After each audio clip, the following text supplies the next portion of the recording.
আমি একটা বিবাহ করেছিলাম, আপনারা এটা সবাই জানেন। এবং বিবাহর প্রথম দিন রাতেই আমি মানসিকভাবে সিদ্ধান্ত নেই যে আমি এই মহিলার সাথে সংসার করব না। কিন্তু প্রথম দিন আমি তাকে ব্যাখ্যা করতে পারিনি।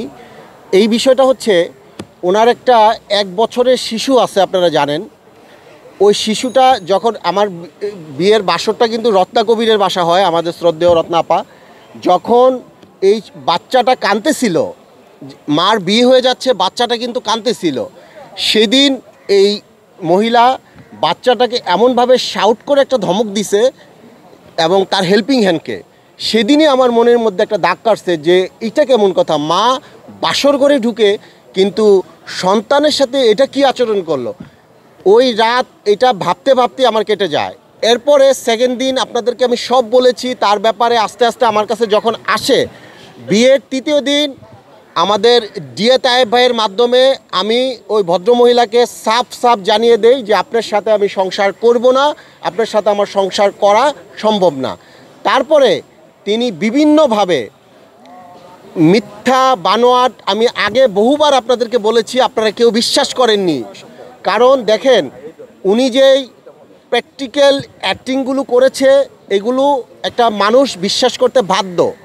তিনি এই অ্যাক্টিংগুলো করে সকলের মানুষের কাছে, আমি এই ইন্ডাস্ট্রিতে, এই ফিল্মে, নাটকে আমি রাসেল মিয়া যে স্ট্রাগল করে আজকে রাসেল মিয়া হয়েছি, আমি যে কষ্ট করে এই জায়গাটায় আসছি, তিনি কিন্তু 1 মিনিটের মধ্যে মানুষের কাছে আমাকে একদম খারাপ করে দিয়েছে। আমি আপনাকে একটা কথা বলি, গতকাল রাতে আমি গুগলে সরি লিখে সার্চ করেছি।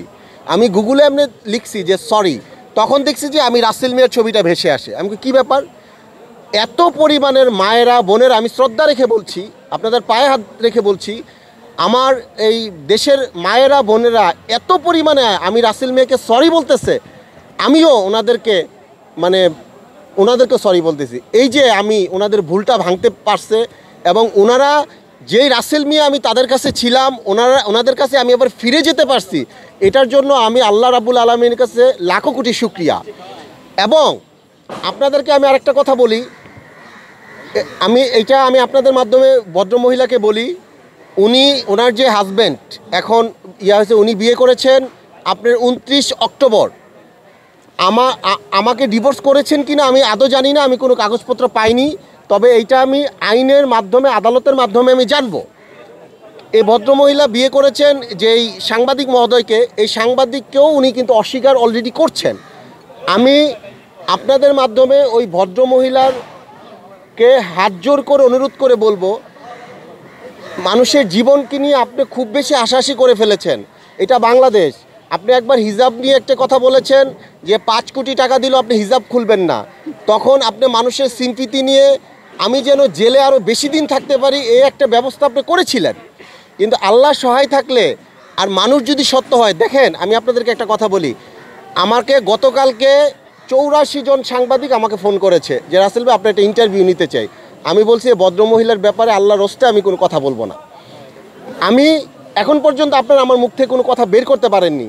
আমার বিশ্বাস ছিল আমি রাসেল মিয়া যদি সত্য হয়ে থাকি, আমার ভিতরে যদি সততা থাকে, তাহলে এটা ফুটে উঠবে এবং আপনারা সব দেখতে পাবেন, এবং অলরেডি আপনারা দেখতে পাচ্ছেন।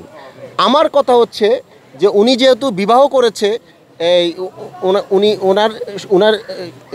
ওই যে সাংবাদিক মহোদয়কে বিয়ে করেছেন, আপনি বিয়ে করেছেন, আপনারা সুন্দরভাবে সংসার করেন, আপনার প্রতি আমার পক্ষ থেকে অনেক শুভকামনা থাকবে। এই যে মহিলা, আপনারা তো নাম জানেন, সরি ওই সাংবাদিক মহোদয়ের নাম তো আপনারা জানেন।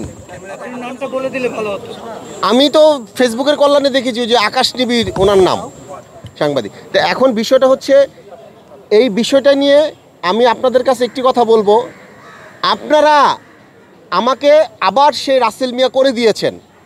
এবং আপনারা সাংবাদিক, আমি একটা সাংবাদিক আছে, আমি একদম আল্লাহকে সাক্ষী রেখে বলবো, একটা সাংবাদিক, আমি যখন কোর্টে আমার হ্যান্ডকাপ লাগিয়ে আমাকে নিয়ে যায় আপনার ওই যে পুলিশ, ওই সাংবাদিক কাঁদতেছিল। আমি কই কী ব্যাপার, আপনি কাঁদতেছেন কেন? কয় আপনার মতো মানুষের জেল হয়ে যাচ্ছে, হয়ে যাচ্ছে। ওই সাংবাদিক কাঁদতেছে, একদম আল্লাহকে সাক্ষী রেখে বলি। তো আজকে আমি মনে করি যে একজন রাসেল মিয়ার জয় হয়েছে, সাংবাদিকদের জয় হয়েছে, এবং এদেশের ভালো মানুষদের জয় হয়েছে। থ্যাংক ইউ, এই আর কি। রাসেল ভাই উনি তো বলেছে যে আপনার সাথে